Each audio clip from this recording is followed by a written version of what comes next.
When aliens burned humanity's colony, the galaxy paid with 500,000 warships. Lumen 9 sat quiet at the edge of a dim star. It was a young world, 30 harvests old. Green bands of farmland curved between silver domes. Children raced delivery drones. Windows glowed warm after sundown. People pointed at constellations and told old Earth stories. They called Lumen 9 a promise, a beginning, not an end. No one knew what drifted beyond the orbit line. Cold shapes moved there, silent, sharp. They slid like knives through the dark. Scanners saw only noise. Weather towers logged calm winds. In the markets, music played. In the factories, presses hummed. The world breathed easy. A mother named Mara locked her shop and walked home with her son Naya, age 11. He carried a model glider and asked about stars. She said the universe was big and kind if you were careful. She meant it. She wanted it to be true. Above them, the night opened like a curtain. A line of fire ripped across the upper sky. At first, people cheered. A meteor shower, someone said. Then the fire did not fade. It bent, it hunted. Defense satellites flashed, failed, and went dark. The first shockwave rolled over the fields. Domes shivered on their frames. Sirens woke and would not stop. The black ships came down without a voice. No message. No warning. Their hulls ate the starlight. Their engines burned red like open wounds. They cut through the clouds in clean lines. The colony's shield grid tried to rise. It rose too late. Beams fell like spears. A transport yard vanished in white heat. Roads became glass. Towers sagged and burst. Air tasted of metal and smoke. People ran because every animal runs when the ground turns to thunder. Mara pulled Naya into a side street and pressed him behind a water tank. "Count to 10, she said, though there was nothing magic about numbers now. He counted. The sky answered on 2, on 5, on 9. Across the planet, the last guard ships lifted. They were small and tired from years of peace. They still climbed. Pilots spoke through cracked channels. Hold the line, buy time. Bring the shuttles up. They charged the dark wave and were erased. One bright flare. Then nothing. The courage remained, but the ships were gone. Panic pushed through every street. Families ran for the shelters under the civic dome. The doors there were strong but not infinite. Queue lights turned red. There were not enough seats. There were never enough seats. Shuttles leapt for orbit and were plucked away like moths near a flame. Fragments rained back, spinning, still hot. Naya climbed the water tank to see. Mara shouted, but the boy wanted the truth. From the roof, the world looked sick. Fields burned in long scars. The river boiled in places. Drones fell like birds with broken wings. He saw a neighbor waving a white cloth from a balcony. A beam answered. The balcony was air. In the control spire, Governor Sell ran from station to station. Her voice shook but did not break. All bands broadcast distress. Earth relay. Nearest colonies. Any friendly ship? A tech said the long-range array was hit. Another tech said the backup could carry one burst if they bled the grid dry. Sell nodded once. Bleed it. Mara and Naya reached the edge of the plaza. The civic dome's glass cracked like ice. Inside, people sobbed and held strangers' hands. A volunteer pushed a small pack into Mara's palms. Water, a flare, a single-use mask, as if these could stop the end of the world. Mara still said thank you. Saying thank you made her feel human. Above, the alien ships worked with a cruel order. They cut roads. They erased bridges. They traced patterns of ruin like writing. Factories blew apart, sending gears into the air like coins. The farms that fed the colony turned to ash in neat, clean rows. It was not a battle. It was a method. In the comms room, the backup array hummed. Panels dimmed across the city as power fled to the dish. Static filled the speakers. A gap opened in the noise. Sell leaned close to the mic. Her words had to cross a sea of stars. "Lumen 9 under attack," she said. Multiple hostiles. No negotiation. "They are burning us." An engineer's hand shook as he kept the signal clear. Cell's voice dropped to a thread. "Remember us. Do not forgive." The dish fired its message like an arrow and melted. Lights died in half the city. Outside, the sirens slowed and went quiet. Not because the danger passed, but because the power was gone. Only the fires spoke now, crackling in a language older than history. Naya squeezed his mother's hand. "Are we going to leave?" he asked. She looked at the black shapes drilling new wounds in the clouds. She looked at the shuttles broken on the hills. She looked at the people who still held each other, even when there was no reason but love. Not tonight, she said.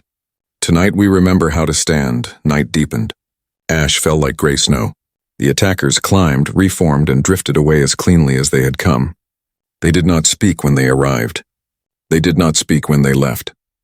They only left silence and heat and the taste of iron on the tongue. Lumen 9 burned behind them, but the message moved faster than flames. It leapt from receiver to relay, from relay to outpost, from outpost to the old blue world and all her children.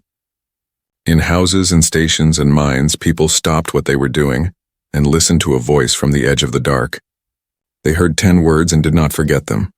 Far from the ruin, engines waited in cold docks. Hands rough from work closed into fists. Hearts learned a new rhythm. The night the sky broke, something else was made.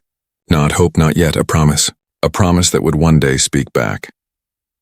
Dawn never came for Lumen 9. The sun rose behind a curtain of smoke, turning the sky the color of rust. Wind carried the smell of burned metal and glass. The once living colony was now a skeleton of twisted towers and scorched soil, but life still clung to the ruins. A handful of survivors crawled out from collapsed shelters, coughing, bleeding, and half-blind from the flashes that had ended their world. They didn't speak much. There were no words strong enough for what they had seen. In a cracked basement beneath the civic dome, Mara held Naya in her arms. He hadn't slept. No one had. He stared at the dim light flickering from a broken power cell, his small hands clenched around a melted toy glider, the last thing that still looked like home. Mara whispered stories, the kind her mother had told her on Earth, not to calm him but to keep herself from breaking. Outside, the wind sang through hollow streets. Every gust carried dust and fragments of voices, calls for help, whispers of prayers, the hum of dying machines. And beneath it all, something deeper. A faint rhythmic pulse that trembled through the ground. Not thunder, not engines. Something alive. Something returning. On the planet's northern ridge, Governor Cell's body was found near the transmission dish. Her face was burned, but her hand still gripped the comm lever. Her final words had made it through. Across half a galaxy, satellites caught the faint signal, cleaned the static, and sent it onward. Each relay carried the same broken cry. They are burning us. Do not forget us. Do not forgive them. That message became the heartbeat of the dead world. It leapt from ship to ship, colony to colony, like a spark running through a dry forest. And wherever it went, silence followed first, then fury. On Mars, miners stopped their drills and turned their faces to the transmission screens. On Luna, students gathered in the learning domes, eyes wide as the footage replayed. On Titan's frozen plains, engineers dropped their tools and listened to static that sounded like grief. Everywhere, people asked the same question in a whisper. How many survived? The answer was the same.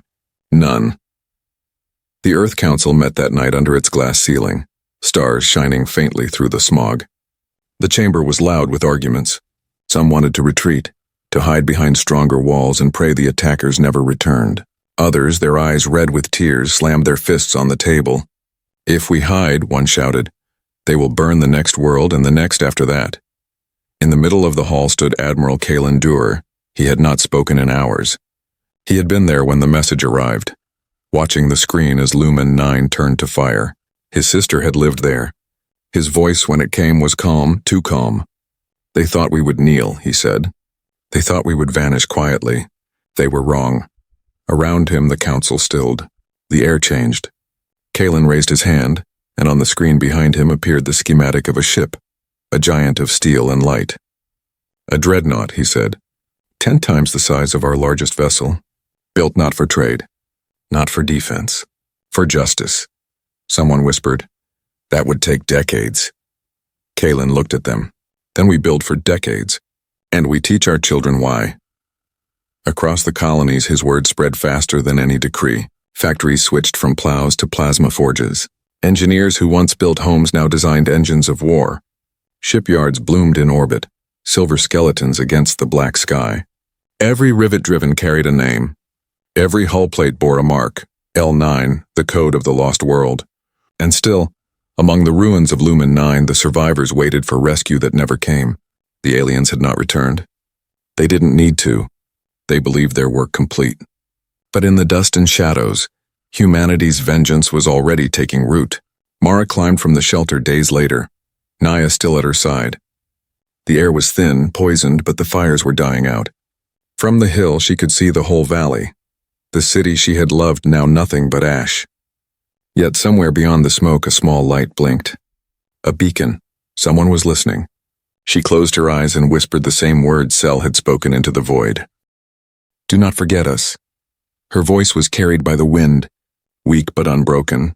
High above, in a relay station orbiting far beyond human reach, the signal from Lumen 9 repeated again and again. A single ghost in endless static. "They are burning us. Do not forgive." And in the darkness between the stars, something began to stir. Machines awakening. Blue lights flickering in secret hangars, the first hum of engines long kept silent. The universe did not yet know it, but the ashes of one world had just forged humanity's most dangerous promise. They would rise again, and next time the fire would belong to them. Years passed, but the wound of Lumen 9 never healed. Its name became a whisper first, then a warning, then a vow. Across every colony, from the deserts of Mars to the frozen oceans of Titan, people repeated it like a prayer. Do not forget. Do not forgive. Factories that once built peace turned into engines of war. Whole cities were dismantled to feed the forges. The skies above Earth were filled with scaffolds and cranes hanging like constellations made of metal. Shipyards the size of continents took shape in orbit. Their frames glowed with welding fire, humanity's new stars. Children grew up beneath those lights. They learned their first words beside the sound of hammers and reactors. They learned that the universe was not fair, that mercy was a luxury given only by the strong. They did not play with gliders or dream of exploration anymore. They dreamed of commanding dreadnoughts. At the center of it all stood Admiral Kalen Dur, now gray-haired but sharp as ever. He walked the bridge of the first completed Leviathan, the horizon's wrath. It was a mountain in motion, 5 kilometers long, armored with neutron steel, its engines glowing blue like caged suns. When it moved, the stars trembled around it. Kalen watched it drift through orbit for the first time and said quietly, "This is not a ship. It's our memory, given claws." Around him, the fleet command burned with activity. Engineers shouted over comms.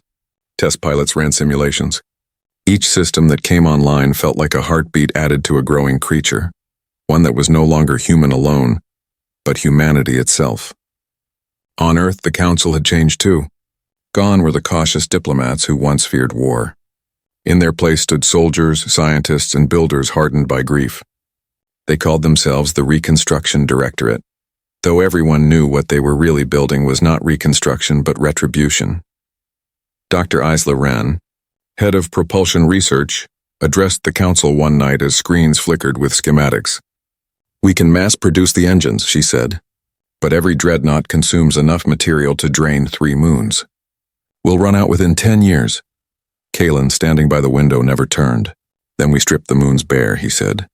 "Let the galaxy see how determined we are." And they did. By the 3rd decade, humanity had reshaped its solar system. The surface of Mars glittered with orbital foundries. Saturn's rings were mined for ice and carbon. Asteroids that once wandered freely were now melted, refined, and carved into hulls. 1,000 new ships joined the fleet every year. The numbers grew like a storm gathering on the horizon, but vengeance alone could not hold a people together. There had to be purpose, direction, so Kalen gave them one. He created the doctrine of remembrance. Every soldier swore it. Every child learned it by heart. We do not fight to destroy. We fight so that no one will ever burn another world again. Under this creed, the fleet became something greater than an army, a symbol. Songs were written about the wrath. Murals painted its shadow across entire domes. Families etched the names of lost loved ones onto the hulls of ships being built. When each dreadnought was launched, a bell tolled, once for every colony that had fallen before it. The sound echoed through the void like ghosts being honored. Still, not everyone believed. Some alien races watched from afar, whispering among themselves. They thought the humans were desperate, wasting their worlds on machines they could never control. "Let them build," said one alien ambassador to another. "They are fragile creatures fueled by emotion. They will collapse under their own anger." But humanity did not collapse. It evolved. What began as anger became unity. What began as sorrow became will. The fires of the forges burned away their divisions until the entire species beat as one heart. When the first 100 dreadnoughts stood completed, they filled the night sky like a new constellation. Their hulls reflected sunlight so bright that people on Earth could see them without telescopes. A silver line stretching across the darkness, a promise written in steel. Admiral Kalen stood aboard the Horizon's Wrath as it prepared for its first full test. "Open the hangar doors," he ordered. The massive plates slid apart, revealing space beyond, infinite black waiting. "Engage primary drives." The engines ignited. The ship groaned, then roared, a low thunder that rippled through the void. A tremor passed through the crew, not of fear but awe. Kalen smiled for the first time in years. "This is the sound," he said softly, "of a promise kept." From that day, the universe could no longer pretend not to notice. Scouts reported strange lights near Jupiter's orbit. Traders whispered about fleets blocking travel lanes. Asteroid miners spoke of massive shadows drifting beyond Saturn's rings. No one believed them, not yet. But soon the galaxy would. Because in the shipyards of humanity, under the watch of a wounded but unbroken race, the storm was almost ready. And when it came, it would carry the name of every soul lost on Lumen 9, and the fire they left behind. The stars above Saturn burned blue that winter. Not from nature, from engines. Hundreds of them. Then thousands. Each one a heartbeat in a sleeping giant finally stirring awake. For nearly 40 years, the Reconstruction Directorate had worked in silence. No press, no ceremony, only endless construction. Now the silence was breaking. On Titan's icy plains, workers paused to stare upward. Where there had once been only black sky, a shape now hovered. Colossal, gleaming, alive. The first fleet array had assembled. Rows of dreadnoughts floated in perfect formation, their hulls etched with the names of lost colonies. Lumen 9, Vega Reach, Solstice Gate, and others yet to be avenged. From orbit, they looked like a silver storm stretching across the void. Each ship carried enough power to crack a moon. Each captain carried enough grief to use it. In the command spire aboard the Horizon's Wrath, Admiral Kalen Dur watched as the fleet slowly aligned. His voice cut through the silence. "Status report. 500 battle groups online," said Commander Wren, standing at his side. 20 more awaiting reactor sync. Kalen nodded. Outside the viewport, blue plasma halos shimmered like ghosts circling the ships. "Not ghosts," he murmured. "Guardians." Every vessel in the fleet had been blessed with something unique. A memory core forged from recovered fragments of old colonies. A child's toy melted into alloy. A city's bell recast into armor. Ash turned to iron. It was symbolic, yes, but also a reminder. These were not machines of conquest. They were graves given engines, and yet within the command halls of alien empires, those same ships were spoken of in hushed panic. Spies returned with data impossible to believe. Images of metallic leviathans orbiting Jupiter's moons. Blueprints of weapons that could silence entire fleets with one pulse. Many leaders laughed nervously. Others ordered defenses doubled. "The humans are playing gods," sneered Lord Karen of the Vrax Dominion. "They build noise and call it power." But his advisors saw what he did not. The fear in their own reflections. Meanwhile, humanity's engineers pushed beyond reason. Shipyards expanded into the asteroid belts, linking into glowing chains across the dark. They called it the Celestial Spine, the largest construction network ever built. From there, dreadnoughts were birthed every month, bigger and deadlier than the last. Dr. Isla Wren oversaw it all. Her hair was white now, her hands shaking from years of sleepless work.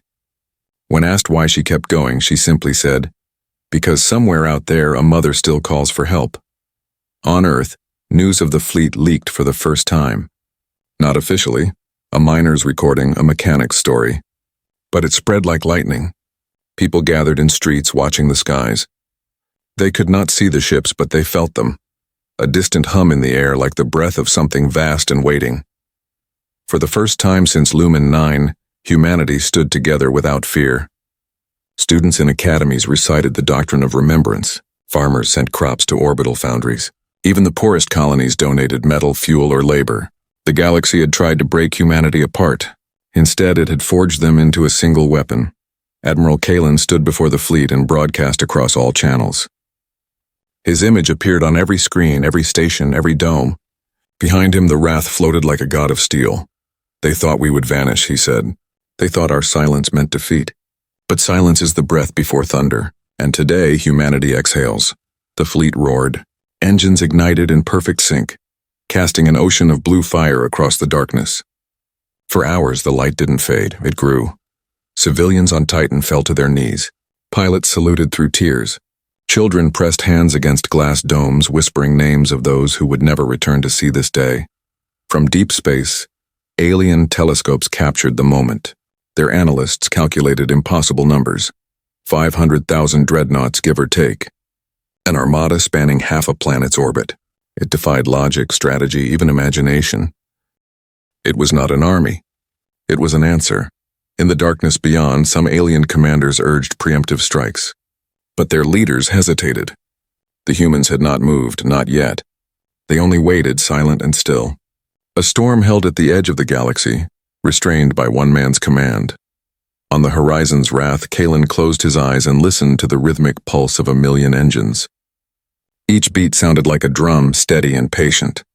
When he spoke, his words were almost a whisper. They will come to fear the quiet before the fire.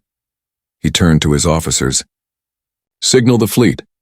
Begin the awakening protocol. Lights rippled through the ranks of dreadnoughts, one by one, like stars lighting up across the night. The void trembled. Somewhere beyond those lights, the alien empires began to pray to gods that no longer listened, because humanity had already become one. The galaxy called it a rumor, a whisper born of fear.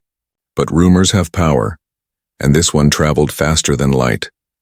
From the edge of the Orion Arm to the merchant worlds of the Vrax Dominion, every transmission carried fragments of the same message.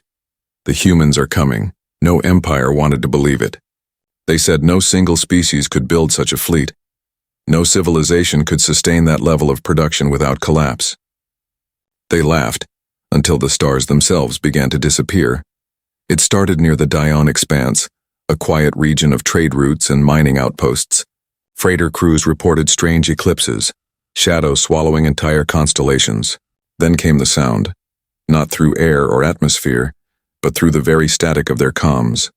A low, endless hum. By the time the Dominion fleets arrived to investigate, the horizon was gone. What replaced it was humanity. 500,000 dreadnoughts gliding in perfect silence. Engines glowing like chained suns. Their hulls bore scars of memory, names carved into steel, promises etched in fire. The ships did not broadcast warnings. They simply existed, and that was enough to make the stars tremble. At the center of this storm stood the horizon's wrath. Inside, Admiral Kalen Dur stood before the panoramic bridge window, hands clasped behind his back. Below him stretched a river of ships, humanity's fury given form. His officers waited for the order that would change history. Commander Isla Wren approached quietly. Her voice was low. Scouts confirmed the Virax defense grid is active. They're preparing to strike first. Kalen didn't look at her. He just watched the dark ahead. Good, he said. Let them believe they can. Moments later, a ripple of crimson light tore through the black. Alien destroyers broke formation, firing everything they had. Energy bolts rained down on the human vanguard. The void itself seemed to scream, and then silence again. When the light faded, the dreadnoughts were still there, untouched. Their shields shimmered, then steadied like an ocean after a storm. Kalen's voice carried across every comm. They burned our homes. They called us fragile. Let them learn what fragility truly means. He raised his hand. Fire. The galaxy remembered that word forever. Thousands of cannons spoke as one. The black turned white. Space itself bent under the energy surge. Alien warships vanished in seconds. Vaporized, erased, turned into drifting shards of glowing metal. One Dominion fleet tried to retreat. The dreadnoughts pursued with unrelenting precision, silent as executioners. Where they passed, nothing survived. From the observation towers of neutral worlds, people watched in awe and horror. Some whispered prayers. Others simply stared, knowing history was being rewritten. The humans did not fight like conquerors. They fought like mourners fulfilling an oath. Hours passed. By the end of the day, the Dione Expanse was silent. Every Dominion ship, station, and relay gone. The ashes of their arrogance floated where their empire had once begun. Inside the Wrath, the bridge glowed with red emergency lights. Not human damage, enemy transmissions. Thousands of alien systems were sending distress calls at once. Kalen looked over the reports. He felt no triumph, only gravity. The galaxy must understand, he said. This is not revenge. This is remembrance. But outside among the burning wreckage, the difference was hard to see. The human fleet didn't stop. It advanced from sector to sector, methodical as a heartbeat. Each world that had cheered the destruction of Lumen 9 now found its skies filled with fire. Orbital stations shattered. War factories turned to dust. The invincible Dominion, the same empire that once ruled half the galaxy, now fell apart one system at a time. And yet, amid the chaos, something remarkable happened. On several alien colonies, civilians surrendered before the dreadnoughts even fired. They raised white signals and opened comms. The humans did not kill them. Instead, shuttles descended bearing supplies, food, medicine, clean water. The soldiers spoke softly. We are not here to erase life, they said. We are here to end tyranny. Across the fleet, Admiral Kalen's new order spread. Spare the innocent. Strike only the guilty. To him, vengeance meant nothing if it made them monsters. Humanity's strength had to come from more than anger. It had to come from choice.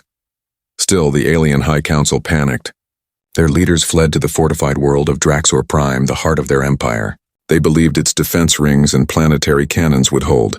They believed the humans would stop, but the humans didn't stop. They never would. Not until the last echo of Lumen 9's suffering had been answered. As the fleet turned toward Draxor Prime, engines ignited in unison.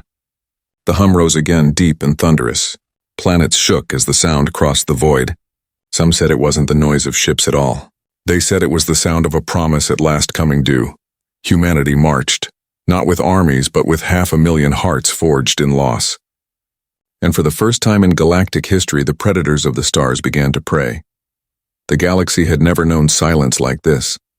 The human fleet filled every channel, every scanner, every corner of deep space. Yet they said nothing.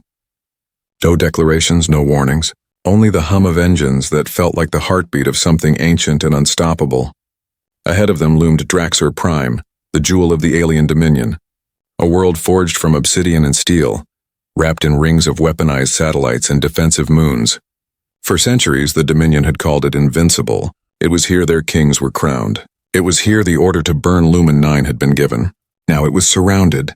From orbit, the planet glowed faintly red, its defense grid alive with energy. Millions of alien soldiers stood ready. Towers bristled with cannons. The great command citadel pulsed like a living heart. Inside, the High Emperor Karen stood before his council, trembling, though he would not admit it. They will not reach us, he said. Our gods favor the Dominion. But there were no gods in the dark beyond the window, could only humans. At the edge of Draxor's moonbelt, the fleet of 500,000 dreadnoughts slowed to a halt. Their shadows blanketed the planet's light. From the bridge of the horizon's wrath, Admiral Kalen Dur watched in silence. All around him, the screens glowed with target locks and data feeds. His officers waited for the order. It did not come, not yet. Kalen leaned forward. Broadcast open frequency, he said. The comm officer hesitated, then nodded. Static filled the air, carrying across the system to every ship, every soldier, every trembling world still watching. When Kalen spoke, his voice was quiet, but it reached everywhere. This began with a lie. They said humanity was weak. They said we would break. But weakness does not build steel. Weakness does not stand when the stars fall. We asked for peace and they answered with fire. So we became fire. Across the Dominion's surface, alien commanders shouted over each other. Energy fields surged to full strength. Planetary cannons turned toward the heavens. But deep down, even the bravest among them knew they were already too late. Kalen's hand rose. The signal passed through 1,000 channels, through 1,000,000 circuits, through the bones of humanity itself.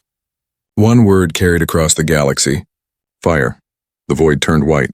Thousands of dreadnoughts unleashed their fury at once. Light speared downward like the wrath of a dying star. Defensive moons shattered. Satellites melted into liquid metal. The first layer of the Draxor shield flared blue, then collapsed in a storm of plasma. On the planet's surface, soldiers watched the sky burn. Their armor vibrated with the shock waves. Mountains cracked. Oceans boiled, yet still they fought, firing blindly into the firestorm above. Their courage meant nothing. not against the sheer weight of vengeance. The second shield fell. Then the third. When the bombardment stopped, Draxxir Prime was unrecognizable, a burning wound in the galaxy's map. And still Kalen waited. "Begin descent," he said softly. The Wrath moved forward, leading the spear. Thousands followed, through the smoke, through the heat, through the debris of a fallen empire. They broke through the clouds and descended over what was once the Dominion capital. The Grand Citadel, a spire of obsidian 10 kilometers tall, now stood cracked down the middle like a broken tooth. The Emperor's banners burned in the wind. Inside, Karen watched from his throne as the walls shook. His generals had fled. His guards lay dead. When the doors burst open, he saw humans for the first time. Their armor reflected the firelight. Their helmets hid their faces. And in front of them walked Kalen Dur, unarmed. The Emperor fell to his knees. His voice cracked as he whispered, "We did not know what you were." Kalen stopped before him. His eyes were cold. "You knew," he said. "You just didn't care." Karen begged for mercy. "We can rebuild, we can make peace." Kalen turned his gaze toward the shattered sky above. "There will be peace," he said, "but it will not belong to you." The Emperor lowered his head. Kalen drew his sidearm and fired once. A single sound, clean, final. Outside, the human flag rose above the ruins of Draxxir Prime. The battle was over. The war, the ended. But as the flames began to fade, Kalen stood on the balcony overlooking the burning capital and felt no triumph, only a hollow ache that victory could not fill. He thought of Mara and Naya, the mother and child whose names were found in Lumen 9's final transmission log. He thought of all the worlds that had burned since. Commander Rain approached. "It's done, sir," she said quietly. Kalen shook his head. "No," he replied. "It's only beginning." Because vengeance once unleashed does not sleep. It watches, it waits, and across the galaxy, alien worlds that had watched from afar now understood. Humanity was not a species to be pitied. It was a storm, and storms once awakened only learn to grow. The fires of Draxxir Prime burned for 7 days and 7 nights. From orbit, the planet no longer looked black and silver.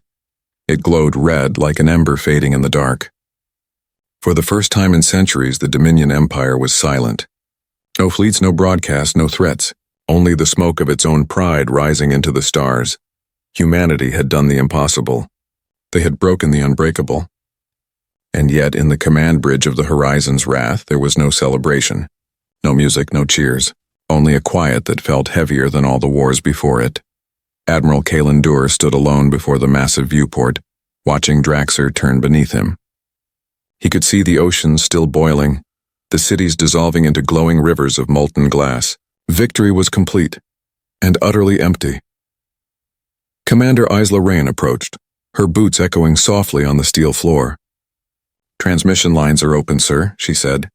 "The galaxy is waiting for your statement." Kalen didn't answer right away. He touched the glass instead, fingertips tracing the horizon where night met fire. Once, he said, "I thought vengeance would sound like justice." He looked up. "It only sounds like echoes." Then he turned and faced the holocam. His image flickered across every human world, and every alien one still connected to the network. His voice filled the silence that had followed the war. "To every world that has watched this storm, hear us now. We did not come to conquer. We came because they left us no choice. The ones who burned Lumen 9 are gone, but remember this, we do not rise for destruction. We rise because we remember." Across the colonies, people listened. On Earth, families stood in crowded streets under giant screens, faces wet with tears. On Mars, engineers in red dust stopped their machines and bowed their heads. On Titan, children recited the doctrine of remembrance while looking at the glowing horizon. When the transmission ended, the galaxy changed again. The fear that once followed humanity began to twist into something else, respect. For the first time, alien diplomats reached out, not with demands but with words of truce. The human fleet had no need to move again. The war was over before the next dawn. Still, the cost was immense.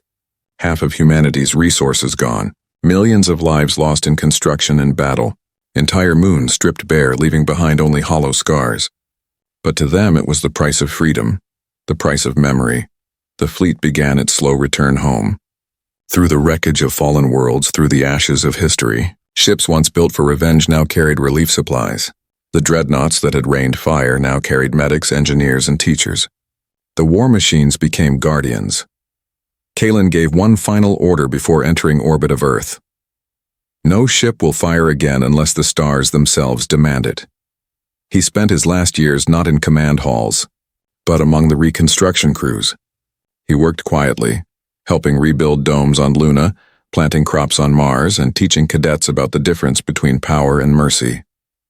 When he died, there were no parades, only a bell tolling across every human colony, once for each world that had fallen, and once more for the man who had led them back to their feet.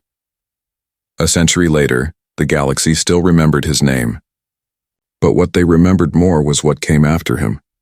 Where warships once patrolled, now drifted the conquered fleet, dreadnoughts reforged into peace stations. Each bore a symbol of two hands clasped beneath a star, one human, one alien. On the ruins of Draxer Prime, a garden grew, seeded from Earth's soil, watered by the melted snows of Titan. It became a living monument, a sign that even from fire life could begin again. Pilgrims from across the stars came there to walk among its trees. Some came to mourn, some came to learn. All left changed, and beneath those trees stood a plaque carved from the hull of the Horizon's wrath. Its inscription was simple. Here ended the fire of vengeance. Here began the age of remembrance. Humanity rose not to rule the stars, but to remind them what light means. On clear nights, travelers still look up and see faint blue trails gliding across the heavens, the last remnants of the great dreadnoughts, now wandering as silent sentinels between worlds. No one fears them anymore. They are symbols now of what happens when a species refuses to kneel, refuses to forget, and chooses instead to rebuild. And somewhere, beyond the reach of telescopes, in the deep dark where even light grows thin, a faint echo drifts still, the voice of a dying colony whispering across time. They are burning us. Do not forget us, humanity never did. And because of that, the stars finally learned what it truly meant to remember.